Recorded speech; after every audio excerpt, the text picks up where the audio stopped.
Israel की बेटियों को सलाम। चंद लाइनें मैंने लिखी हैं आपके सामने, पसंद आए तो लाइक करना। इज़राइल के प्रधानमंत्री नेतन्याहू बड़े बहादुर हैं। इज़राइल के प्रधानमंत्री नेतन्याहू बड़े बहादुर हैं। अपने देश के लिए वो समर्पित हैं। इज़राइल बड़े अरसे से आतंकवाद है झेल रहा। भारत की तरह इन आतंकियों से लड़ रहा। ये आतंकी इन देशों में आतंक हैं मचाते, वहाँ के बेकसूर नागरिकों हैं मार जाते। इज़राइल के ऊपर इन्होंने हमला कर दिया, बच्चों, महिलाओं, बुजुर्गों को मार दिया। भारत के देश में घुसकर पाकिस्तान से आतंकी आते कश्मीर के लोगों पे गोलियां हैं बरसाते। मगर भारत देश इस आतंकवाद को है सह रहा। इन आतंकवादियों को मौत के घाट उतार रहा। पाकिस्तान परमाणु बम गिराने की बात करता, अपने देशवासियों को भूखे मार रहा।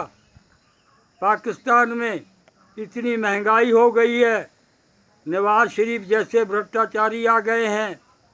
जब तक पाकिस्तान में भ्रष्टाचारी हुक्मरान रहेंगे, पाकिस्तान के लोग रोटी से भूखे मरते रहेंगे।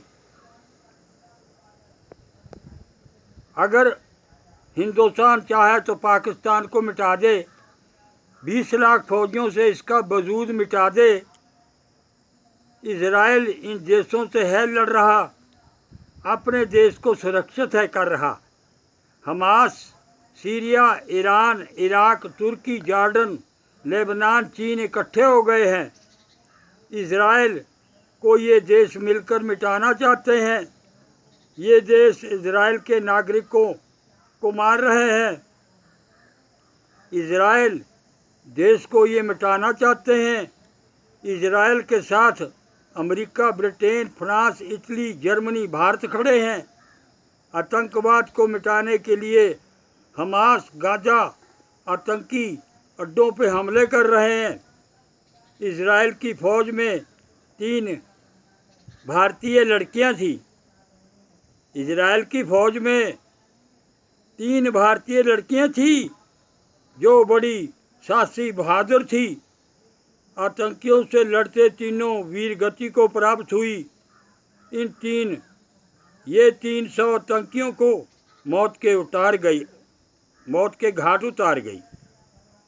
इन भारत की बेटियों को बार बार नमन, जिन्होंने भारत का नाम किया रोशन। इज़राइल एक दुनिया में शक्तिशाली देश है। ये देश न्यूक्लियर पावर संपन्न देश है। रूस यूक्रेन पर कब्जा करना चाहता, रूस यूक्रेन को बर्बाद करना चाहता। चीन ताइवान पे कब्जा करना चाहता, ताइवान को बर्बाद करना चाहता। पता नहीं तीसरा विश्व युद्ध कब छिड़ जाए, दुनिया में ये देश आपस में लड़ने लग जाएं। अब तो केवल भगवान ही है बचाने वाला।